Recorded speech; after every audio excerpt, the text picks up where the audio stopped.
Death Spiral, the only anime podcast that has initiated a class action lawsuit against Horny. Inexplicably, we are back yet again onto the podcast scene to talk to you. Oh, dude, Remy, you gotta help me. Oh, I'm in big trouble. I'm in big trouble. You gotta help me. I didn't anticipate this when I started the show. What is it, Nate? I made a mistake, okay? Only one? It was a big mistake. Oh, okay. I ended up watching some anime. I'm really sorry to hear that. Was it good? No, it was some of the worst anime that I've ever seen. Okay, so that's your first mistake, is if you're going to watch anime, it should at least be the good anime. That's what they keep telling me, but how do I find the good anime? Well, you listen to Anime Death Spiral, of course. What? That was smooth. Yeah, that's fucking right. Unfortunately, I didn't watch any anime, so maybe this is not the episode to listen to. See, now you're at the mercy of my horrible taste. Yeah, I didn't watch any anime, well, except for regular weekly stuff, and Nate only watched bad anime, so, I mean, I'm kind of at a loss. Do you want to talk about your horrible anime? I feel like it'll make me sick. I feel like I need to talk about this horrible anime to, like a therapy session. I need to get off my chest. Is it getting off your chest, or are you simply cursing me with the knowledge of this bad anime? Like the ancient curse of the werewolf, I am passing it on to any who get in my radius. It is a disease. That does make me a little reluctant to take on your anime anti-recommendations. If I Google most anticipated spring anime 2024. Well, okay, if that's the term you're searching by, I think there's a good chance that one of the ones that I watched is going to pop up. Definitely, I think some people were looking forward to this. Okay, wait, let me guess. Based on the list of most anticipated, let's go to CBR.com. Is it Demon Slayer? No. Is it That Time I Got Reincarnated as a Slime Season 3? No. I still haven't watched the first two. Is it My Hero Academia Season 7? Do I look like a little baby who watches stuff like that? Is it Yuru Camp Delta Season 3? No. Is it Konosuba, God's Blessing on This Wonderful Earth / The Irregular at Magic High School? Okay, this list is making me feel less confident in my assertion that this was going to be an anticipated anime for people. I was looking forward to it. It was on my list from last week's episode. It's not even cracking any of these lists, though. That's actually quite dismaying to see. Yeah. I am, of course, talking about the Spice and Wolf remake series, the new adaptation of Spice and Wolf. Oh, yeah, nobody's looking forward to that. I guess not. And I have to tell you, it's with great dismay that I have to report that Spice and Wolf has gone woke. Uh-oh. Yeah. Spice and Wolf is woke? Spice and Wolf has gone woke now. The agrarian society has taken on a Marxist materialist bent. Even worse than that. Even worse? They stopped showing the anime Fox Girl's nipples. Like they blurred them out? No, they did that classic, Little Mermaid cover them with hair thing, which is not the case in the original series, making it far superior. That series knew when to put a nipple on screen, let me tell you. Okay, is this one of those things where they released it with a texture pack for American audiences and you have to, pay for the DLC to get the original costume? That would be such an ingenious marketing move. If we can somehow finally find a way to integrate that into English simulcasts of anime, right? Yeah, I know. Do you remember?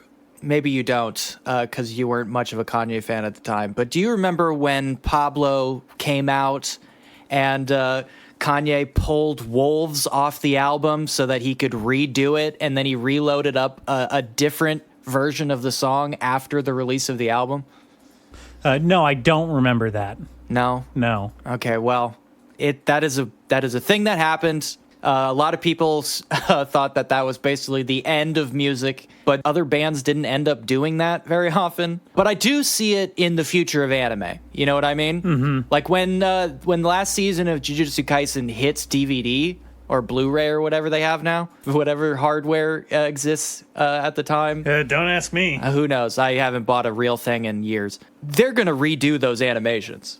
Like, you know it. They're not going to release the Blu-ray with, like, those fucking animatics still in there.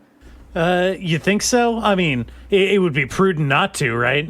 I think there's no way they would release the Blu-ray versions of that season with all that unfinished shit still in it. I mean, come on. The same can be said for a lot of recent Mappa projects. Like, people were pointing out a lot of messy details in Chainsaw Man when that was airing as well.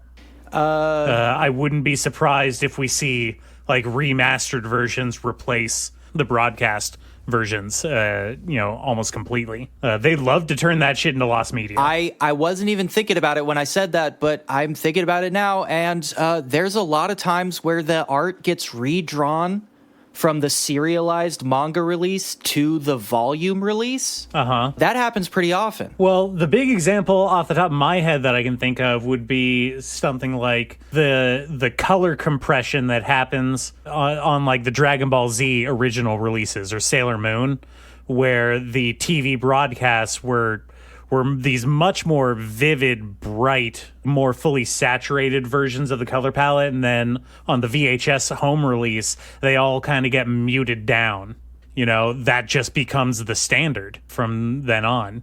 If they didn't keep the original masters to port to Blu-ray later on, then it's gone. Yeah, I mean, look, there was a very dark period of time before we had Sony brand Blu-ray discs that included high dynamic range and bonus content for very reasonable prices. And thank God those times are over. Thank God. Thank God. So basically what you're telling me is you should be waiting for the Blu-ray release of Spice and Wolf Brotherhood. Yeah, you should be waiting for the unrated version. The spring break edition. Yes. I'm not sure why this exists, to be perfectly honest. I did remember watching the first 2 seasons of the original series, and it's based off of kind of I don't know how big the light novel series is, but it's based off the first few volumes of a light novel series, as a lot of these type of anime are. I didn't know it was a book series. Yeah, no, it's a light novel that got adapted into the anime in like 2005, 2006, around there. Maybe that's a little earlier. Maybe it's like 2008. They tricked me. They totally tricked me. I thought it was a completely original work. Nope. Those bastards. I wonder how they choose, right? Like, they must have sold well in Japan for it to get an anime adaptation. There's 10 books.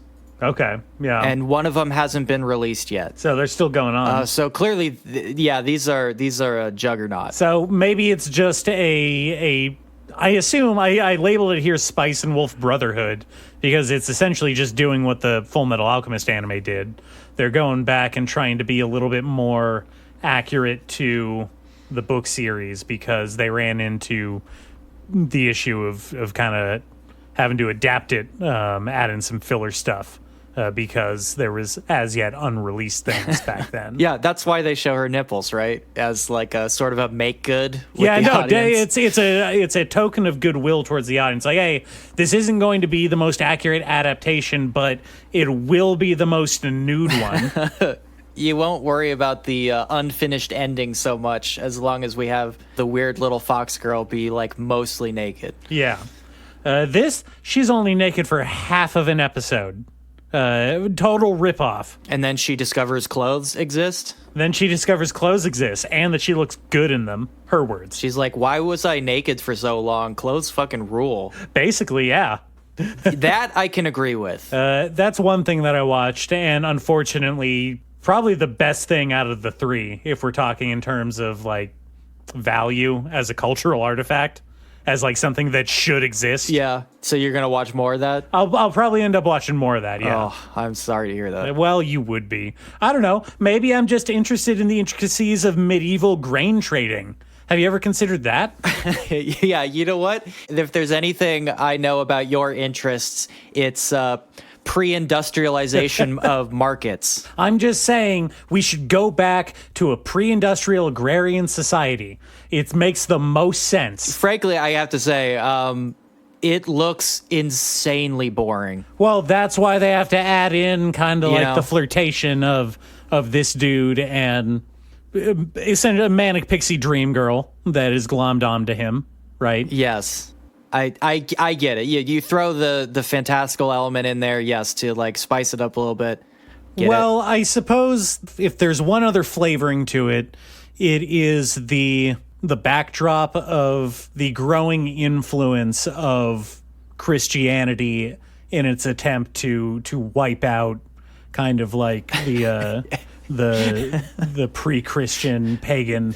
the pagan society. Yeah, because that's what Hollow, the main character, the wolf girl, that's her whole deal. Is she's a god of the harvest. I got to tell you, it's pretty easy to fight Christianity as a pagan god because you exist. You have a huge advantage. Well, okay, so I was just about to bring that up. Oh, really? You were going to get there? She is a living, breathing, magical fox or wolf god, Yeah. right? She can turn into a giant wolf and eat people. Oh, you didn't mention that. Yeah. Wait, I might be back in. No, that's like her whole thing is she can, when she wants to, she can turn into like a giant death wolf. Well, that's sick as hell. Why didn't you lead with that? Because she doesn't do that often. It's not that important. Wow, okay. All right.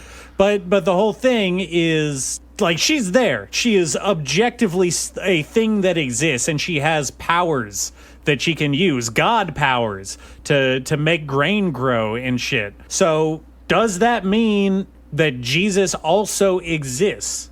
I'm imagining this is one of the situations where it's like a god exists as long as you have enough people to believe in you, right? That's how gods work. We've already talked about how much I hate that stupid shit. I hate that phenomenon so much. Yeah, well, you're unique in that for no discernible reason. I think that works just fine. I think the reason is very discernible if you think about it for even 10 seconds. Which I refuse to. I will say, if there are 10 books, Which there aren't. well, 9 right now, it seems very likely that Jesus could show up at any time and battle the wolf girl. I think that at some point, Jesus should show up and fist fight a wolf. It would make it so worth it. I think if you live in a non-Christian dominated society, you have to take advantage of that and have Jesus battle all kinds of different stuff. Kaiju, etc. What's the biggest monster you think Jesus could take on? Like, what's his strength scale? Well, this may be a little blasphemous, but my mind snaps to like, if he can't do the feats of Hercules, then like he's not really worth worshiping. You know what I mean? So he's got to take on.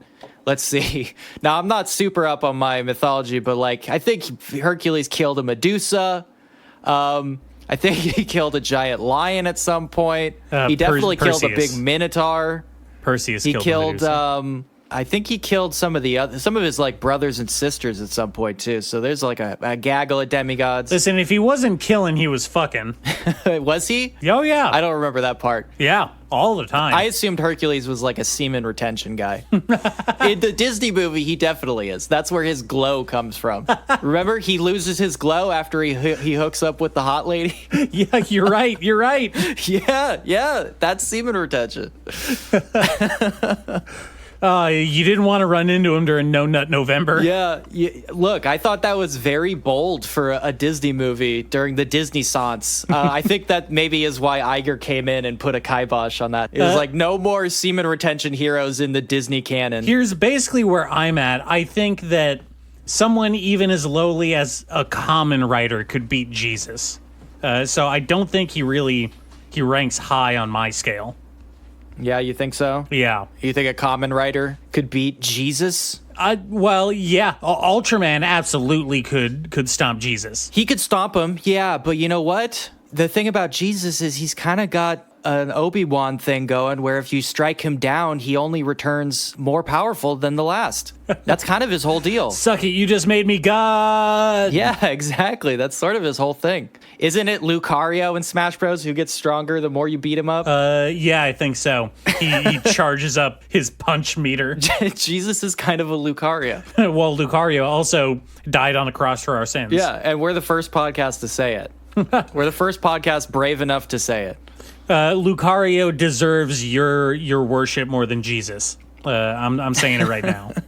And you know what? Lucario, also kind of a dog thing, like Hollow the Wolf God. Yeah, you know what? I always thought of her as a fox girl, too. I can't, I mean, it's the wolf thing is sitting there right there in the name. I don't know why I always pictured her as a fox girl. I think that you're spot on. I think they can say whatever they want. This is obviously a fox girl. You can tell by, like, the white tip with the red fur kind of thing going on. Like, that's a fox. Yeah, when I see red fur, I think fox, not wolf. When I think wolf, I think of that Liam Neeson movie where he gets eaten by the wolves. Those wolves are gray. The Gray was that movie. That's what that movie was called. It's called The Gray because the wolves were gray. Yeah, well, also because the weather was gray. Everything was kind of like gray-coated. Yeah, he was also kind of a sad sack, so his personality was gray. Mm-hmm. Yeah, he sucked. Yeah, that loser who lost his wife. What an asshole. Okay, enough of this. What else did you watch? Oh, God, do I have to? Do I have to talk about that? All right. Look, you brought it up. You're we could have right, talked about you're something right. else. This is my penance. But you brought it up. All right. I watched the first episode of something called God's Games We Play. Have you heard of this? Yes, I have heard of this, obviously, because of my death game obsession. I made a point of noting this one, but I also noted that this is definitely one of the fake death games. I thought the same thing. Not a death game. Not a death game at all. Not a death game. Also, I'm not really sure what it is at this point. I've only seen the first episode, obviously, but the premise seems to be that gods, supremely powerful, wish-granting beings, just like exist. Kami. Yeah, Kami. They exist, and they just like playing games and seeing people squirm, I guess. Like, that's their whole deal. Yes. Yet again, kind of the Greek pantheon mode. Mm-hmm.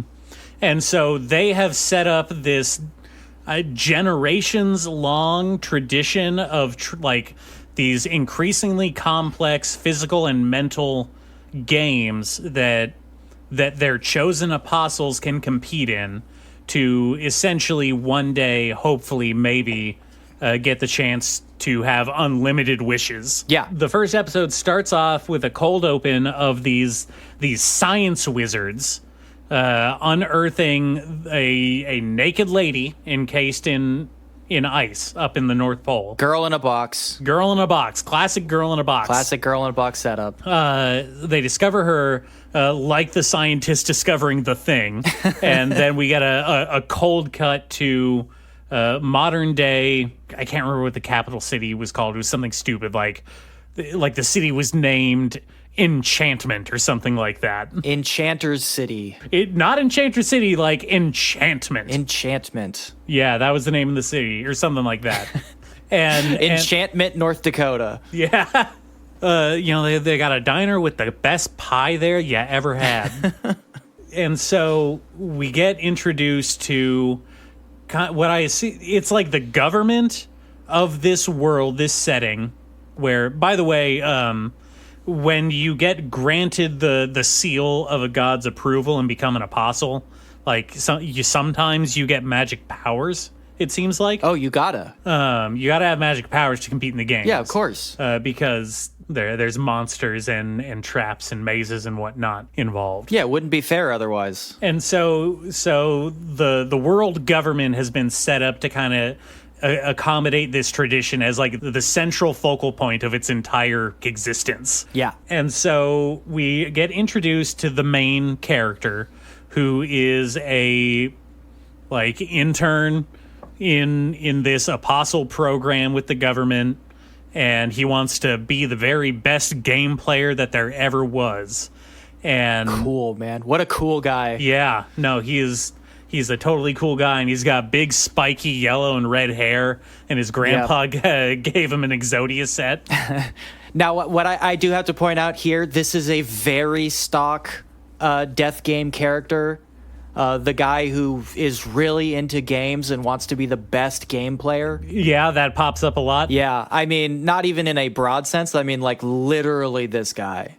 We're introduced to this characteristic about him because they're like, hey, we want to introduce you to this new god that we found because we think that you guys would be a good match. And you guys would be so cute together. You'd be a really cute couple.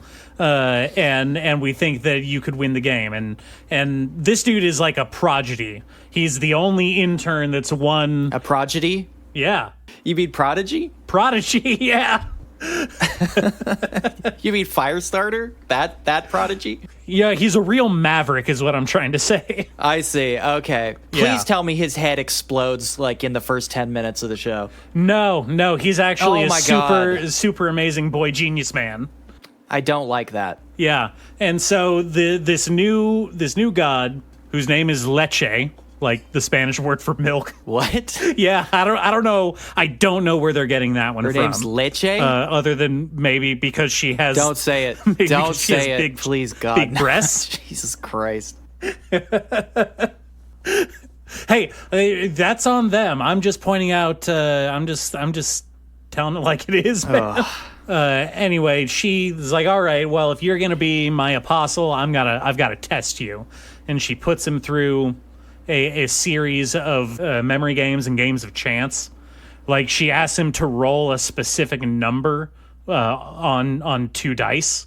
And he's like, well, that's easy. You just have to throw it just so, like this, and you can make it land on whatever numbers you want. Wait, he admits to cheating? No, he admits to be. Is it? Oh, well, hold on. Is it cheating if you're so skilled at throwing the dice you can make them do what you want? Is that cheating? Yeah, there's a pretty simple test to figure out if something's cheating or not. Would the bouncers throw you out of the casino for doing it? Well, that's different because they have a monetary stake in it. This guy's got a monetary stake in it. He's trying to become a wish master. No, he doesn't get to master the wishes. He just gets a lot of wishes. Okay, he gets a lot of wishes. That's the same as winning a big hand, okay? And you know what's even crazier?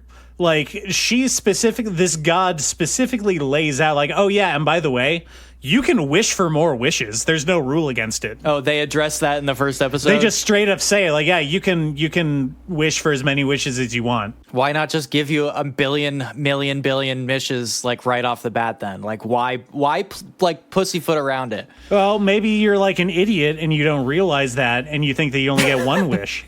Do you think a lot of really stupid guys like make it through all the trials? They're like, well, it's only 3 wishes, right? I guess I want a car, a house, and a girl.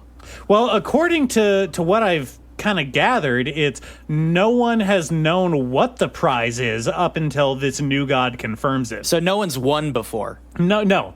And I mentioned that before. No one has ever won. This dude is a mega genius man, baby boy, because he's won 3 rounds in a row without dying. Sure. You have to win 10. You have to win 10 rounds in a row before you get to be a wishmaster. That's all very standard death game stuff. I just find like I'm really good at games because I know how to cheat really well, like to be very lame. Well, like okay, another lame. one of the test games that they do is it's a memory game of like the card memory game where you have to. Yes, I know memory. Yeah.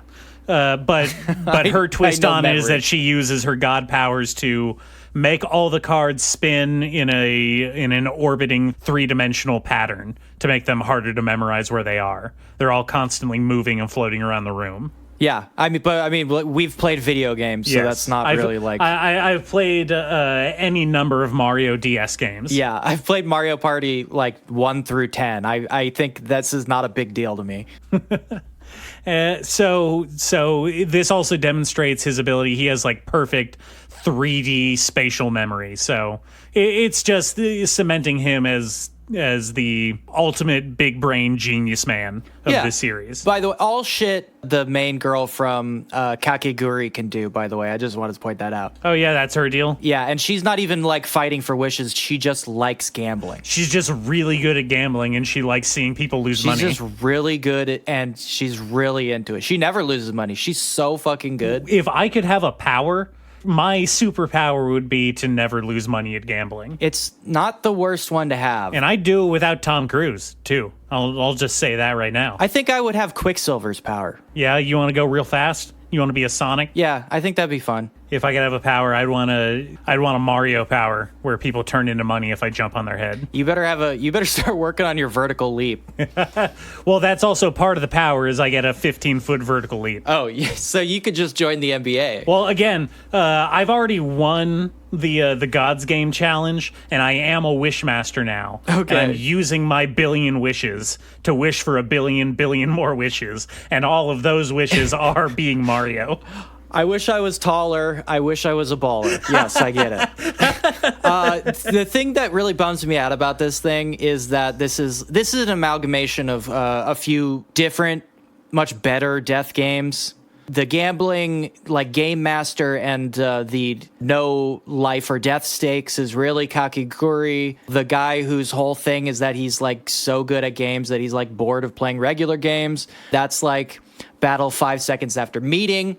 And of course, the whole God aspect is lifted directly out of As the Gods Will, which, as I've mentioned many times before, is my favorite death game series. Except in that one, I guess I'll go ahead and spoil the end. The guy who wins replaces the previous guy and becomes God. God turns out to just be the guy who's won the game the last time it was played. Ain't that just the way? And if you win the game, you become the new God. So God really is just a piece of shit who floats around killing people at random just to test them to see if they're good enough at random games to become the next God. But what is a wishmaster but a new god? Huh? That's kind of what I'm driving at, is if you have unlimited wishes, you are a god. There's no getting around that. Well, I don't know. What can the old gods just choose to stop granting your wishes? What are the limitations there? Just say wish number 1. I'm a god. Well, I'm a god now. Okay. All right. Bold Boom. strategy. I see where you're going. What are they going to say? Hey, no, wait, that's not fair. Yeah, Come what on. if they just said no? No. No. What if it was you win and you have the opportunity to ask for a wish? And they're just like, nah. No. Nah. You cheated. You cheated, you little bastard. Oh, well, you know what? You know what this kind of reminded me a little bit of is there's a little bit of not Lawnmower Man. Hell yeah, dude. Lawnmower Man? Oh, yeah. Hell that yeah. would be a lot cooler. That would be way cooler. Digital Cyber God? No, Yeah, what's the Arnold movie? The Running Man. The Running Man, yes, thank you. There's a little bit of The Running Man in here because... More Stephen King. Going right back to the source. So, to participate in these God games, you have to go into the God dimension. There's like a portal that the government controls that you have to enter. It's a big magical doorway. Yep, of course. And you go into the fantasy God world to compete in the games, and that's where all the monsters and dungeons and mazes are, right? Yes. You've got to have some kind of magical arena that is under the omnipotent being's control so that they can set up all kinds of wild games for you. But, yes, this is very standard stuff. But they have magical interdimensional cameras, and they broadcast these God games around the world as sport. Sure. And people like sit around in lawn chairs and drink beer and watch them on big stadium screens. Yeah, definitely. Well, let me tell you about Real Account, because Real Account is the same setup. You go basically into what the players initially think is a like alternate dimension, like a game dimension. Wait, is Real Account the precursor to Dead Account? Sort of, kind. And then the next one after that is Real Dead Account. It is connected in the way that they both think that the internet is bad. That's for sure. In Real Account, the whole point is that they are broadcasting to players basically over Facebook Live. And so everybody gets to watch it, and it becomes an event until they realize that there at the beginning there's a whole buy-in system, right? So you like follow whoever player you like the most is, right? That's like a whole aspect of it. So everybody's kind of like doing fan battles over these characters. Until a little ways into the story, it turns out that if the guy you are following dies in the game, you die too. A little Frankie Muniz action going on. Die in the game, die in real life. Yeah, all your followers die in real life. All your followers die. That's even better. All your followers die. Yeah, so if you're following somebody who fucking flops out of the game, you die. You're dead. So suddenly people are watching this game with very different stakes.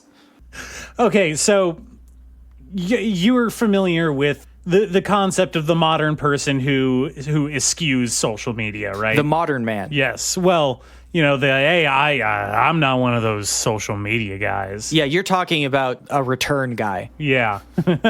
Yes. Those guys would be walking around in this setting so fucking high up their own ass. Like, you guys are dying out there? Why don't you just not follow them? Why don't you put down your phone every once in a while, idiot? Oh, a whole cult emerges that's like, phones are evil. And the whole thing is like, hey, everybody needs to like throw their phones away. And we're going to like burn all our phones. If people were dying because of that, then yeah, that makes total sense. Those people are right. Yeah, people are pretty into it.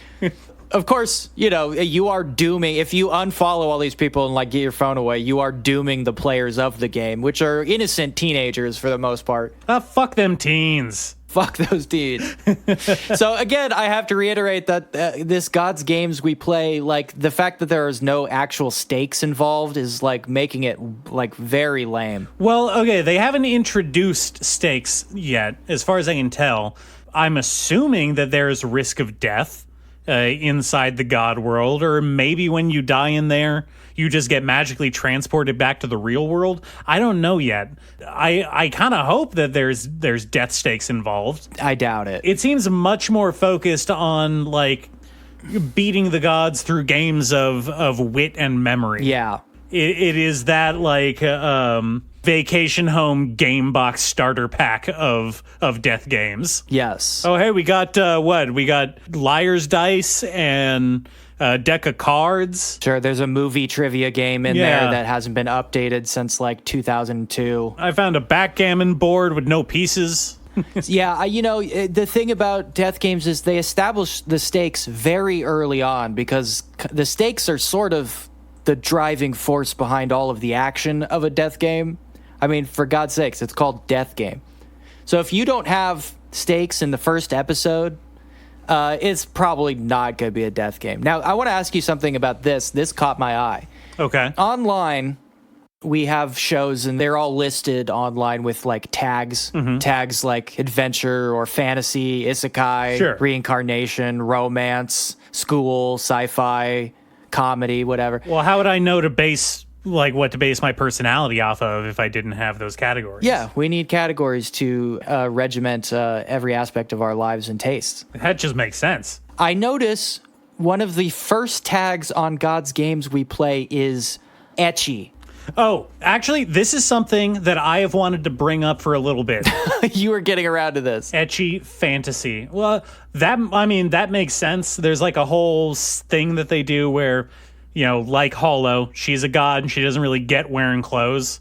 And so he's like, hey, it's unfair. I need you to put on underwear so I'm not distracted while I'm trying to beat you in this memory game. So it finally comes out. Yes. Yeah. We need to come up with a term for that as well, like the casual nudity thing, because this comes up in a lot of anime too. Sure. It's obviously distinct from like Girl in a Box or Fuck Baby. Though related to both of them, but it is distinct. Well, it's often used as the most visually striking shorthand to saying like, oh, this person's values and way of thinking is totally alien to what you, the audience, should be expecting. Yes, it is a shorthand for culturally non-compliant, but we all know what's happening, right? We know what's actually happening. We know what's happening. We know what's happening. I've talked a little bit about Rebuild World before, and this, Rebuild World does this for a little while, except like it's very pointed in that we know that the AI ghost woman that is doing it is like extremely manipulative and is doing this on purpose to try to like ingratiate itself, but fails because the little kid seems to be asexual. In every aspect of that word. I can't tempt you in a sexual way, and that just totally goes against every understanding of that I have of the male psyche. Yeah, the problem is you can't do that to another person who also eschews all of cultural norms. That happens as well in the manga Crazy Food Truck. Are you familiar with this one? Did I tell you about Crazy Food Truck? I don't think so. You might like Crazy Food Truck. It sounds like it would. Crazy Food Truck is a manga about a guy who runs a food truck in a sort of post-apocalypse world. He drives his food truck around to spots where monsters or giant fish or whatever. Oh, yes. Yeah, I remember now. Yeah. This is familiar. He catches them. You did tell me about this. He cooks them, and then he goes to, like, different communities, and he serves them food. He's, like, a cool dude. And then he gets a girl in a box who refuses to wear clothes for most of the time. Mm-hmm, mm-hmm. But he's a gentleman about it, so don't worry. Oh, good. Yeah, I like that one too. That was also a good one. But it has the exact same thing going on. We got to come up with a good term for that. We'll think on that one. Yeah. Yeah, so yeah, that definitely hints at what's in store for the rest of the show. I don't know. I just want to get a little bit more context on what's going on. I'll probably watch the next episode. I don't know if I can stomach much more after that. Okay, well, it sounds bad. Sounds really bad. Yeah, no, it was bad. If that didn't come in clear, it was bad. I did not enjoy it. Yeah. I was very confused for about 75% of the episode because, like so many anime seem to be doing recently, it just kind of drops you in cold and expects you to pick up what's going on in this world where people are like have magic powers and watch some kind of weird Running Man-esque game up on Jumbotrons. Yeah, I didn't know what was going on, so I don't know. Yeah, fuck that. Watch Kakegurui. Watch any other gambling anime. They're fun. Yeah, watch Kaiji. Even the live-action movie I think is pretty good. Watch Kakegurui. Watch, actually, I don't know if there's an anime for Usugoi, but read Usugoi. Basically anything other than this. Hell, go read the original Yu-Gi-Oh manga before they started the card game. It's wild. Oh yeah. Fuck. What's that Go series? Oh, Hikaru no Go. Yeah, go watch Hikaru no Go. It'll make Go interesting at least. That's Go with stand battles involved. Yeah. Or there's a couple good shogi series too, I will say. I'm reading one right now about a vampire who gets really into shogi. Just because he has too much time on his hands? Yeah. It's a great conceit because he's reaching the end of his meaningless existence and he's like, I just want to die. And then somebody teaches him how to play shogi and he's really bad at it. And then we cut to like 200 years later, and he's like, "I've gotten slightly better at shogi," and that's a great hook. That's a good joke. Yeah, it's a really good joke. And he starts playing in tournaments and stuff, and he's like getting better and better. It's good. It's a very good one. Yeah, do any of that. Don't watch this. Yeah. Fuck this. All right. I guess that brings me to the last new episode that I watched. From the first round of spring releases. And oh God, I'm dreading this already. Oh boy, this was a hard one. I watched the first episode of Re-Monster. That is RE:monster. Yes, Re-Monster. You familiar with this? Now, is this just borrowing the Re from ReZero, or is there a connection here? That's what I thought at first, that maybe this was some kind of spin-off series, but no, I think they're just kind of trying to weasel in on the aesthetic of the title. Yeah. And I wouldn't be surprised if there were more of these coming out. It does make me curious as to, like, is there a cultural context behind the Re: thing? I think it's just the Japanese, like, tendency to, condense words down into beginning and end syllables. You think it's ornamentation? It's ornamentation. It's Re for resurrection, right? It's trendy ornamentation. Yeah. Okay. They probably call it a Remo. Remo for the short. I hate that. I really hate that, actually. This is by Studio Dean, by the way. I just want to point out because they also did the Sankaria anime. What was Sankaria? One of the worst things I've ever read. It's about a necrophile. Yeah, teenage necrophile. Okay, so we're already off to a good start. Yeah, his whole thing is that he loves zombies and he basically accidentally makes a zombie girlfriend. And they do one of the most grotesque and ghoulish narrative moves I've ever seen in any manga. I don't even want to go further than that, but they play it off as very cutesy and meet cute-y.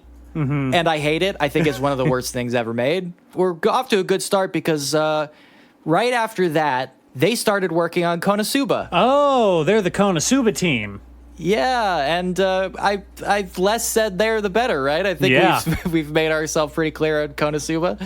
Okay. So yes, coming out of the Konosuba studio. So Remonster is, and I hate to inform you of this, but it is an isekai. So we got episode 1, Cold Open, Dark Alley, two shaded figures, one lying on top of the chest of the other, repeatedly striking down with a bloody knife, and a internal monologue of the dude on the ground getting stabbed. He's like, "Yep, that's me. I'm getting stabbed right now.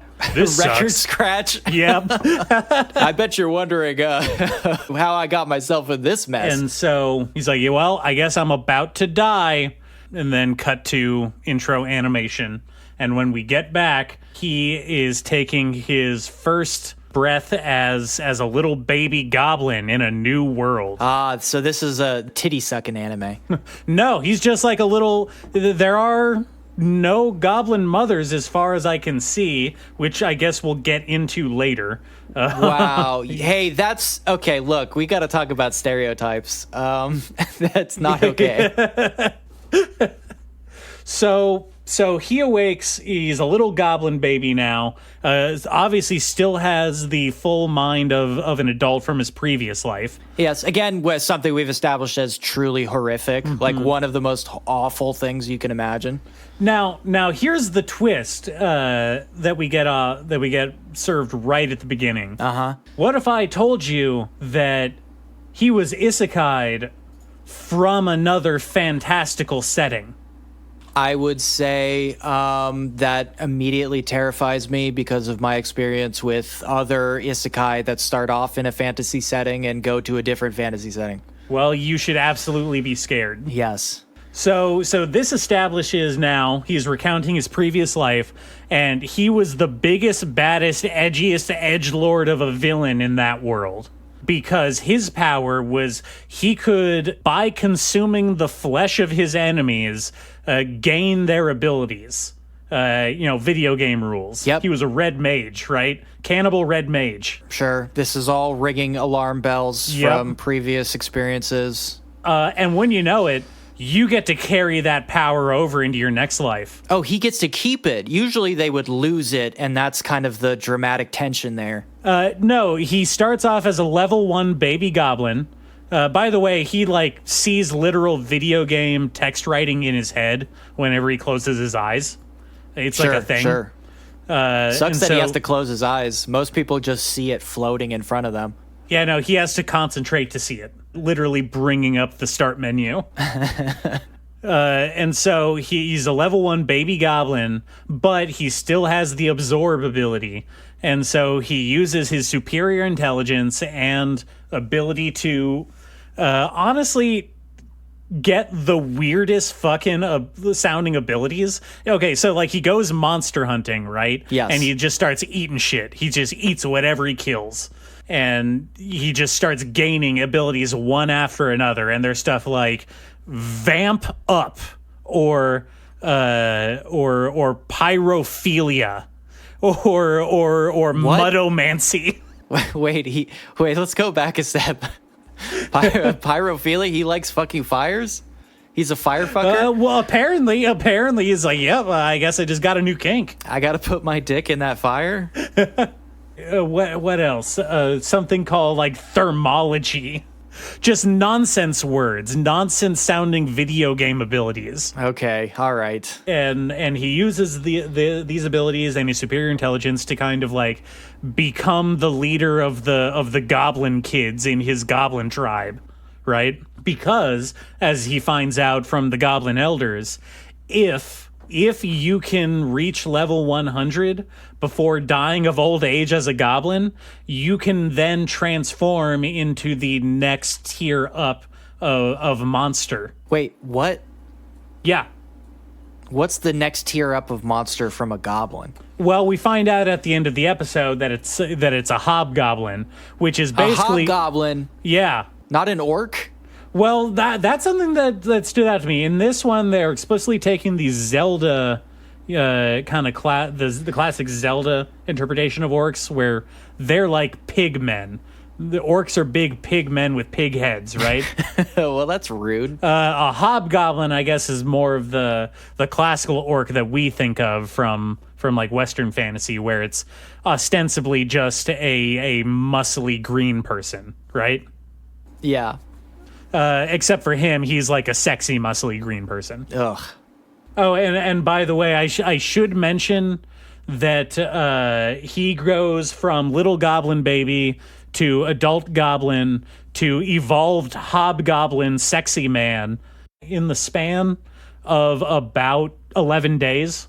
Wow. And Yeah, how many like- minutes of the first episode is that? Like 5? About 5. Yeah. And how many minutes until he meets the sexy anime lady he will be questing with? Oh, well, you see, part of his goblin crew is a female goblin who also evolves into a sexy hobgoblin lady. Great, cool. So not that long, huh? Hold on, I really need to get to a certain point. Like, when we're introduced, it does like this whole thing. It's like, all right, day 1, I woke up as a baby. Day 2, I've grown several feet overnight. I guess goblins grow a lot faster than humans do.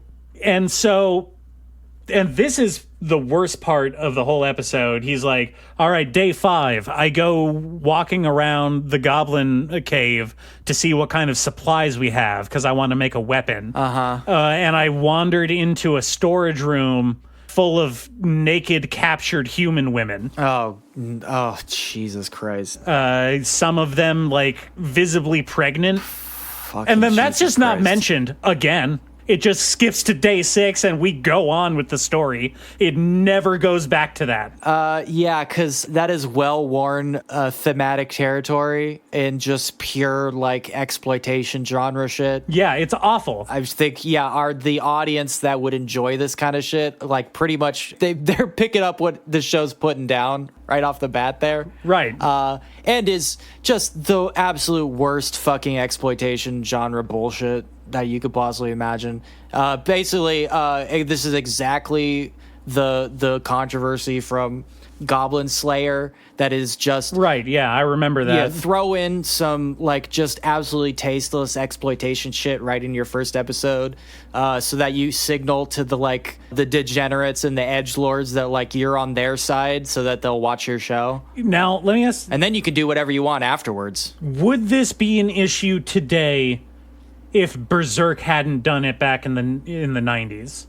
Yes, it would, because, like, sexual violence and exactly this kind of stuff is transcendent of any one particular work. I think the fantasy bent of it and the liberal use of it in anime fantasy definitely benefits from Berserk existing, but I think more from the fact that Berserk gives them cover to do it and lends it an air of legitimacy due to that, like, that work's success, both critically and commercially. Whereas if Berserk didn't exist, they would still employ it, but people would recognize it as a more nakedly cynical move, you know? Right. So that was basically the first episode. I can only guess at where this series is going. I assume he's going to spend the next several episodes continually rising in power, attaining some kind of magical miscreant crew that he uses to, I don't know, fight all the heroes of this world or something. It's obvious that he's gunning to once again kind of become the top villain badass dude with all the powers that he gets from eating everybody. That is your stock standard isekai hero, yeah. So They all want to be the Punisher. yeah, this is really riding in the coattails of stuff like Solo Leveling or any number of them, but it's pretty well-worn territory, right? Yeah. I mean, frankly, It's wild that we're going back to this well so often that even something like that, like those elements are just like bog standard shit. I mean, isekai, we really have harped on isekai so much, but it really is the fucking Taco Bell of fantasy genres. It is three elements you just remix over and over again to nauseating results, only tolerable to the most inebriated or low tasteless audiences, right? Okay, listen, I want to put a message out there to you, our handsome, beautiful listeners.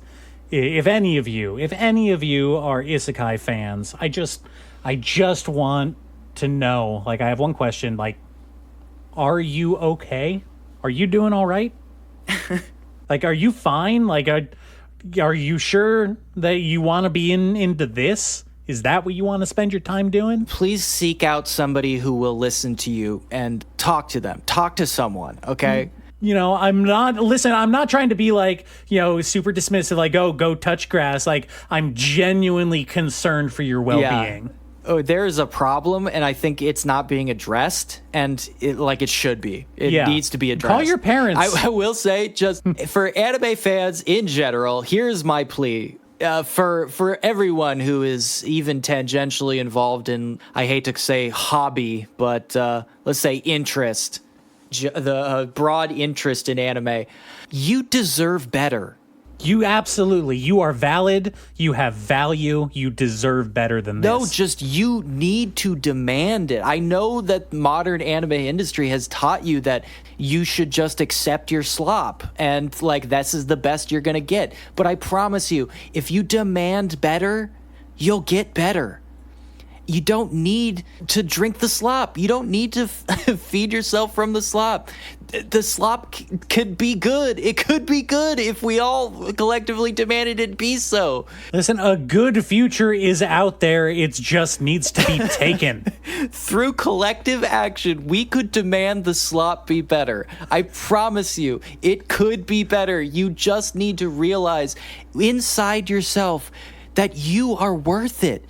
You deserve better than this. All right. Okay, we need to leave you to ponder that, yeah. I think. We've all got very emotional for a second there.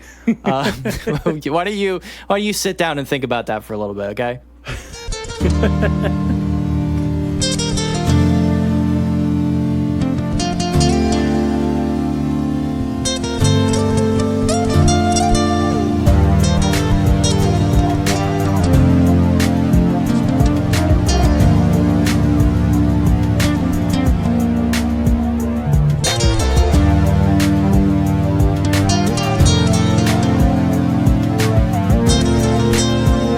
Of course, is a huge influence on Roberto Bolaño and the Argentinian fiction scene in general. So, hey, welcome back. It's Anime Death Spiral. It's about anime and the death spiral.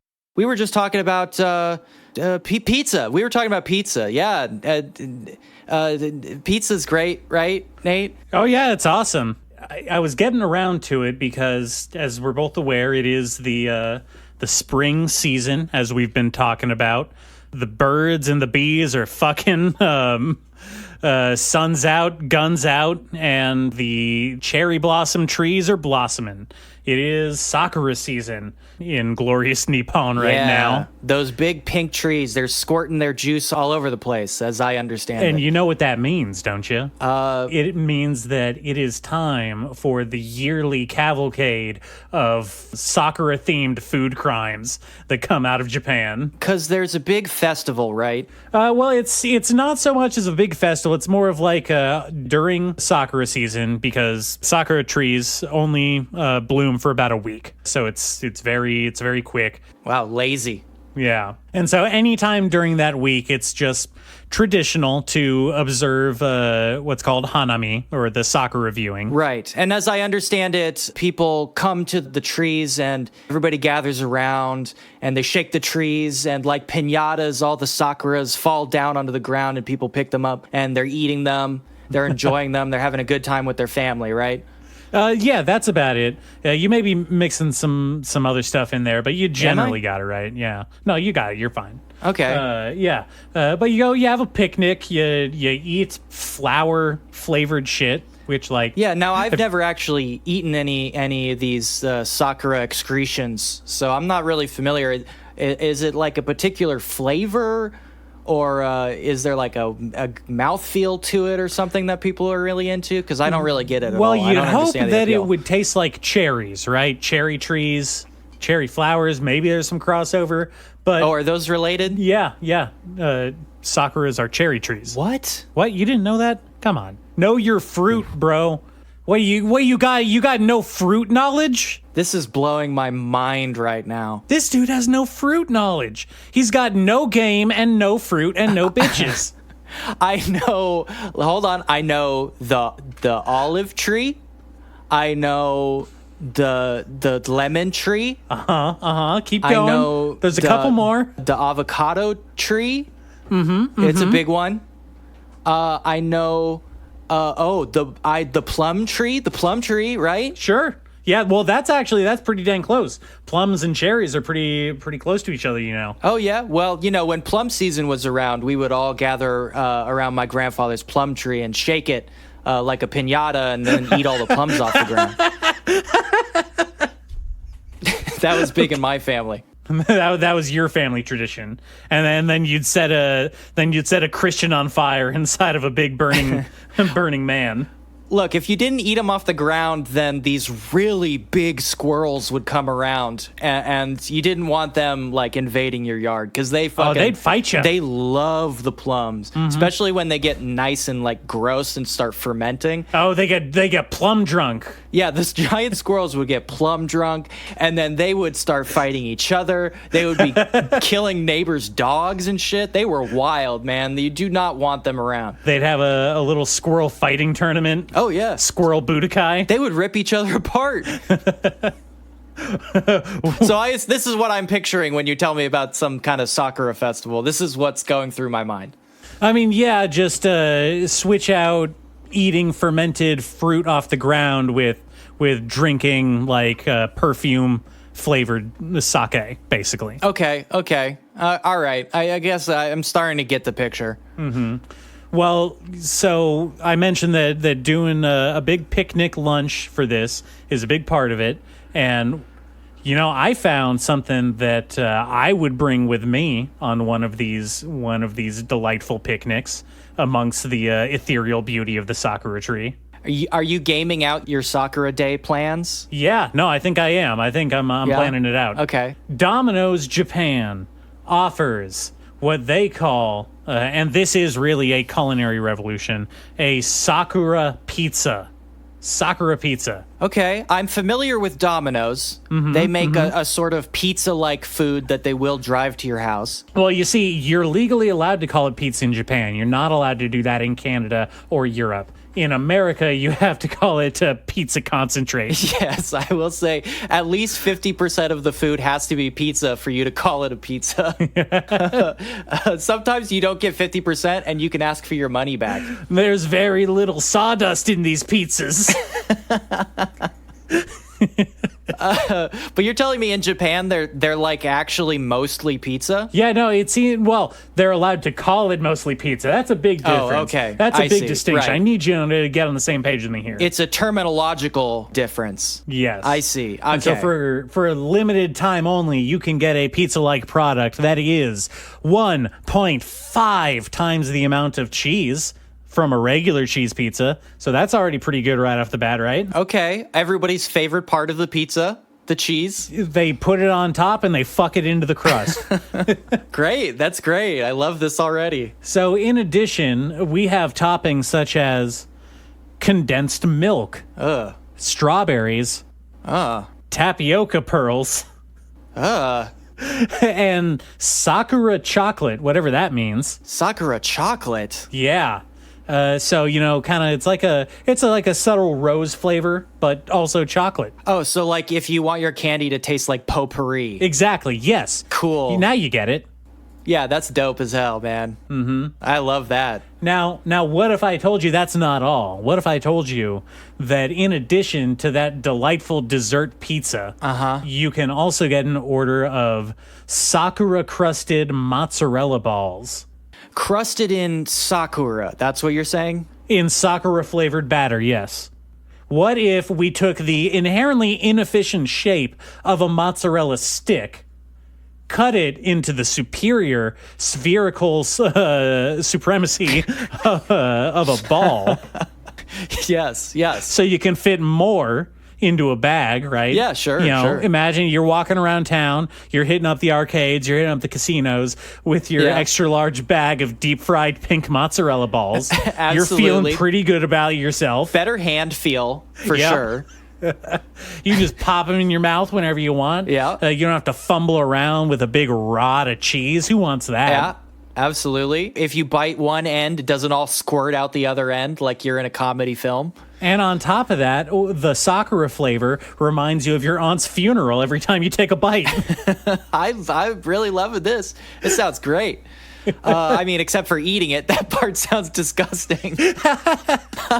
Okay, well, what if I could sweeten the deal even more? Even more? What if I said for a limited time only, you could get an order of the Sakura pizza and the Sakura mozzarella balls. Got it. And a bottle of Chandon Rosé champagne delivered to you. You know, I don't think anyone in France would ever call a rosé a champagne. I gotta say, I mean, I think once you start blending champagne, French people already start eyeing their shotguns. You know what? Take it up with Don Chandon. Yeah, I will take it up with Don Chandon, that traitor.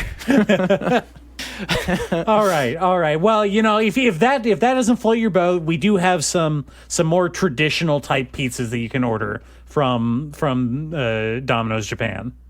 Have you taken a look at some of these? So the scenario here is that I don't want a Sakura pizza for my Sakura festival viewing day. For some reason that I can't fathom, because I don't know why you wouldn't get the pink pizza.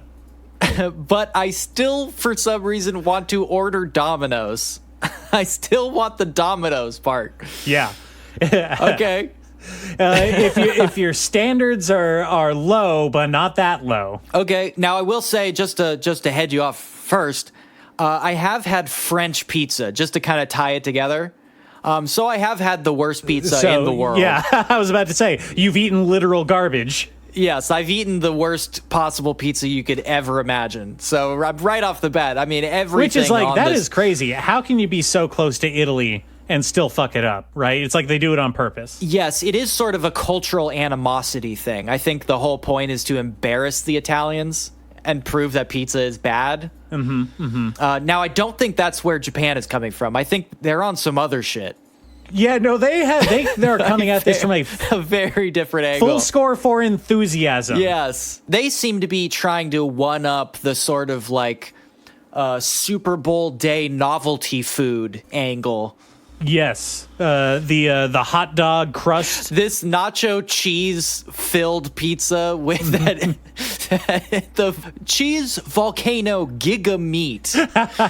Now, I am in awe of the ingenuity, and not just the conceptual ingenuity, the literal engineering feat that is the cheese volcano giga meat. I have to give it up. You don't see that kind of shit in your Midwest Domino's. What do you think the cheese bowl in the middle is made out of? Whatever Japan thinks queso tastes like, I think it's that. Now, one that caught my eye, if we look down just a little further, we have spicy mayo and mochi. And this comes with rice cakes, corn, pork sausage, sliced asparagus, and seaweed. I see also the spicy cod roe mayo sauce included in your spicy mayo and mochi. Well, yeah, I'm all about that. You like that. Oh, yeah. Now, you like that. You like that? I'm a disgusting pig man. Yes, clearly. You are an orc. Because that is awful. This is truly disgusting. You pick one then. I traditionally eat pizza with a marinara sauce. I will put that up front. So I am coming at this with a bit of a bias. I like the marinara. I think the marinara is good. So when I see a white sauce, I do get turned away pretty fast. That being said, What are you, some kind of anti-white racist? I am a anti-white racist. It's true. Now, what I do like is variety. I love a variety. So when I see something that resembles pizza and calls itself the Cheddar Bacon Twist Premium Quattro, I am immediately intrigued. Now, this looks like it's got the chef's vegetable special on one side. The second side is a Giga Meat pizza. So we're talking about a large pizza split into quarters here. Yes, they do the quarter system in Japan. Quarter 2, Giga Meat. Now, of course, we've already established that's the king of all meats. It's the my Giga favorite Meat. wrestler. Yes. Number 3 is the seafood special, which I would hand off to somebody else because, as you know, I don't like things from the ocean. I think the ocean is a cursed place. But the 4th is the very intriguing Goryo Galbi section of the pizza. And, of course, this comes with the cheddar bacon twist crust. Well, it would be a ripoff if it didn't. Yeah, I know, right? Now, I don't know what Goryo Galbi is. I have to be honest with you. I don't know what that is. But you're willing to give it a try, and that's what's important. I would absolutely eat it because I'm looking at it, and it looks like the kind of thing that I would put in my mouth. Okay, all right. Now here's one that I think that we could both agree is absolutely acceptable and maybe even enticing. The Garlic Master. Like, hell yeah, dude. I consider myself something of a garlic master. I dabble in the garlic arts. Yeah, I love a garlics. I think that anyone would be pleased with this pizza. We've got pork sausage, bacon, black pepper, tomato sauce, and double garlic. Double garlic. Double garlic. Is that the secret garlic they don't let Americans have? The no gaijin garlic. I am definitely intrigued. I'd eat that all day. Let me ask you this. Are you familiar with a bocconcini? I am not. Me neither. That is a complete mystery to me. Say that word again? What is a bocconcini? A bocconcini. A bocconcini. A bocconcini. What is that? Is that real? Where are you seeing this? Where are you seeing this word? Are you being racist against Italians? A bocconcini. A bocconcini. Is that a dirty word? Are you making up a racial slur right now? I have to look it up. I'm just going to look it up. Okay, bocconcini is a type of mozzarella. Okay, all right. It's just them trying to be fancy. Okay. Okay, well, I can respect that. I hate mozzarella. Well, how can you hate mozzarella? I hate mozzarella. How can you hate mozzarella? What's wrong with mozzarella? I hate mozzarella, just like I hate mayo shrimp. I hate, let me just scroll down really quickly. I hate shrimp. I hate mayo sauce. I hate mozzarella. I hate fried asparagus. I hate I hate corn that's been kerneled. I hate let's see, what else? What else do we got? I hate mushrooms, obviously. I know that you're not trying to hurt me on purpose. I hate squid. You'd be a bad person if you were. I hate Hokkaido Gouda. I hate Hokkaido cheddar. I hate Hokkaido camembert. Yeah, and I double hate mushrooms. I'm just going to throw that in twice. Oh, I thought you were going to go for the Hokkaido gals joke. I hate Hokkaido gals. You're really setting it up. I don't hate Hokkaido gals. I just hate their way they're represented in manga. Okay? All right. You want proper Hokkaido gal representation. I need real Hokkaido gal representation. Okay? I think it's time we stop stereotyping Hokkaido gals. All right. Is that enough about pizza? Yeah, I'm disgusted. I'm sick to my goddamn stomach. Thanks for that, Nate. I'm going to order some of that Sakura pizza. I don't care what the shipping cost is. You have yet again reminded me that I don't think I would be able to survive in Japan just based on how disgusting I find the vast majority of Japanese food staples are. That is so wild and disappointing to me. You should definitely just send those pizzas out to random people and ask for them to review it and email us about it. Yeah, that'd be great, right? Put our email address on the name section of the order. Hey, lucky listener out there, you might be getting a free pizza sometime soon. Wow, we're doing our first promotional event, and it's a co-sponsored event with Domino's. Wow, we're doing good. We're really breaking through. This has not been officially endorsed by Domino's. Okay, let's talk about let's wrap up with a couple more shows that are going to be premiering soon. I think it's good to keep people informed, right? Absolutely. And we didn't get to all of them last time because there's just so many. All right, let's get a couple of these in here. See what we're up against in this coming season. Spring 2024.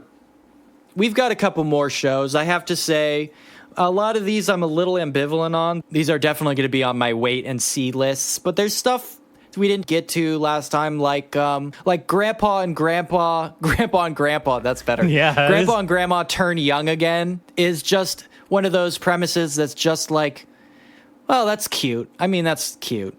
Maybe it might be too cute. It might actually be like sickly sweet. That's my fear there. See, they should have gone horrifying with it. That would be a twist. Like an M. Night Shyamalan's The Visit, but in reverse, a reverse visit. Okay.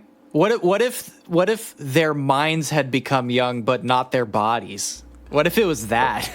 That's just dementia, dude. Yeah. Oh, that is horrifying. That is truly horrifying. That's already scary and real. You know what I like about Grandpa and Grandma Turn Young Again is it sidesteps... Is it that they turn young again? It's that they turn young again. Yes, I like that. It sidesteps the traditional pitfall of the turns young again genre, which is obviously the pedophilia, the inherent pedophilia of it. Oh, I'm so glad that it was able to sidestep that little issue. Yes, I like that. The whole age gap discourse, we get to completely sidestep that whole thing. So good on you, Gecko Studio. I think you've really cracked it. You really cracked it. Let's see. What else do we got? Let's see. I was Astro Note. This is one about a guy that gets... It's essentially Love Hina again. Maybe we already covered this, but I was looking forward to it. It seems to be a much more grounded take on Love Hina, less pervy, more cooking oriented, which is what I'm about. We've talked about that. I'm going to go out on a limb and say that it is actually not more grounded and less pervy than Love Hina. You want to put money on that? I'm gonna put my chips on the table. Okay. I'm pushing them in and saying this is just as disgusting and awful as Love Hina is. Well, we shall see on April 5th when the first episode comes out. Yeah, you're getting all over that. You know what? It's because the girl isn't from this world. So we've got, instead of Love Hina, we've got sort of an Oh My Goddess vibe, like right off the bat. It's nostalgic in a way that I think that they're trying to go for intentionally. Well, we'll find out. You know what I am interested in is Train to the End of the World, because what pairs better than cutesy high school girls and an impending apocalyptic doom? Why does that keep happening to cute high school girls? You know, I think there's just something about society that deems cute high school girls are the only worthy beings to survive until the end days. Well, got no argument from me, I guess. You know what, anime girls? You're doing fine. You're good by me. The only thing that God loves is anime girls. You say that jokingly, but I think that is 100% true. I think God is a Yuri weeb. Oh, Jesus. No wonder we suffer. Yeah. Our suffering is endless. You know what I was just kind of looking at here? Seems kind of interesting. Girls band Cry. Kind of following in the tradition of cute high school anime girls being in a band. That's like a whole genre to itself these days, right? You want a second hit of that Bocchi? If I did want a second hit of the Bocchi, I could watch the second season of Bocchi. I think that came out. Yeah, or the movie that's coming out. Yeah, or the movie. But yeah, why not? I see the main character is a high school dropout. That's cool. That's almost more conducive to being a musician, right? Conducive. Yes. Yeah, conducive. Yeah, I have words. I would say I find the fact that the premise implicitly states that all of these girls are drawn together due to their horrible suffering to be a little off-putting. Well, but, you know, hey, you do you. I was raised on Hideo Kojima stories. I was raised on them, yeah. I was raised on them from a wee lad. You should really get yourself into a learning class so you can read his book. I would really recommend that. You know, one of the ones I was looking at, is called Highspeed Etoile, which is girls getting into F1 racing. They call it NEX racing because I assume it's next. It's the next level of racing. Next racing. Yeah. The nexus of racing. I am concerned. Well, not concerned. I am confused because it does seem to say that the cars are controlled by AI.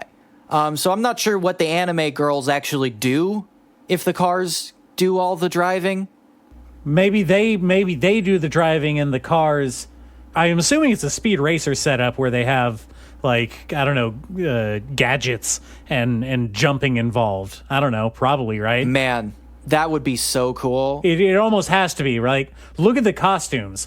Those are the costumes of people whose cars can jump. Maybe. The more depressing thing that occurred to me first is that these are, of course, the mascots of the cars. Like, maybe they're not really there. They're just kind of like the personifications of the car AI. You know, like in the opening of The Simpsons where Maggie is just sitting in the side seat, like pretending to drive with a little fake steering wheel? Yeah. They're doing that. It's like that. Okay, yeah.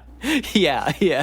The AI's like, you're such a great driver, Rin. You're so good at this. And it's actually doing everything. Okay, I had one last one that caught my eye here. Okay, go ahead. That was Oi Tanbo, golfing anime about a girl who was raised by her grandfather after her parents died. So we got more girl trauma. Yeah, you really like that girl trauma. But I don't know. Golfing seems like an interesting topic for a sports anime, right? Well, you know, I am kind of philosophically and politically opposed to golfing in its entirety, so I do despise her right off the bat. This is the one thing that is really interesting me here. It says that she was taught golfing by her grandfather, who is a fisherman, and so I think that he is going to teach her a like secret technique to a perfect golf swing by comparing it to casting a fishing rod, right? Sure, casting a reel, yeah. Yes. I think that's where they're going with that, and I think that is incredibly endearing, and so I'll probably give that a try. Sure, and I hope, just like Jonathan Langen's book, The Fisherman, she encounters horrifying otherworldly beings and is scarred for life. Well, you know, it's a loose adaptation of The Old Man and the golf course and the anime girl in the sea. Yes, I hope all the grass turns brown. Okay, the one that I thought looked kind of interesting. Let's do one more, and then let's wrap it up. There's actually a couple. This is a little weird, but there are more than 2 shows premiering this season about crow men. About what? Crow men. Like people who have crow heads? Men who are crows. Okay, all right. You know, crow men. Sure, okay. You can just keep saying it. It's not going to make more sense to me. They're men who are crows. I think that's very self-explanatory. One of them's called Yatagarasu. The raven does not choose its master. Okay. Which is about a man who is a crow man. Sure. This one's sort of a period piece. It's about a murder, and there's a mutant crow man because he's got 3 legs. Oh. That's not a third leg, buddy. Well, hey, we haven't watched it yet. Don't spoil it. I want to see how it plays out. Okay, I like this crow man because I don't know. There seems to be like battles and whatnot. The other Crow Man series premiering this year seem to primarily be more of a slower paced slice of life Crow Mans. Which is, you know, it's fine if you want that, but, you know, I'm just the kind of guy who likes a little bit of Crow Man sword fighting and magic and action and stuff. Sure. There are 2 flavors that go well together, Crow Man and sword fighting. I mean, it's an obvious pairing, really. Yes. I mean, look, and we all liked Howl's Moving Castle, right? We all liked Howl's Moving Castle, right? Yeah. No, I loved it. You know, number 1. Okay. Ghibli movies are so good, you know? They're really good, okay? They're really good, right. and I love them, and it doesn't matter that they're for little babies. Yes. Because they're for, like, everybody. They're for everyone, and that's why Howl's Moving Castle is good, right? Yeah. No, please don't. Okay. Thank you. We can stop now. Now that you've agreed that Howl's Moving Castle is good, we can end the show. I'm sorry. Thank you for listening. Handsome and beautiful listeners who are obviously fans of Howl's Moving Castle and Crowmen in general. I'm glad that you could listen to us yet again. You managed to find your way back to the podcast. I don't know how you do it because we hide it every week in a new place, but you still found it. Good job. I'm so proud of you. I hope you can find it next week because I'm going to make it really hard. Get your thinking caps on, everybody. I'm going to hide it in a really weird place next week. So look forward to that.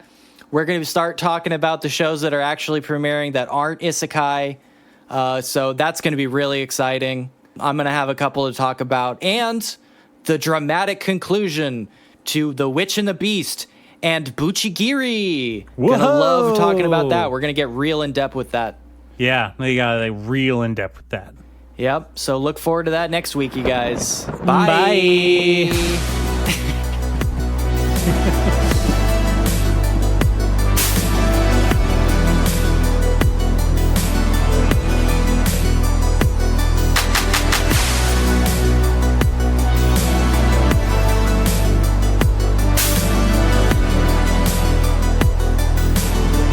Not about trauma, like what is the story even about? If it's not about trauma, it's not for mama.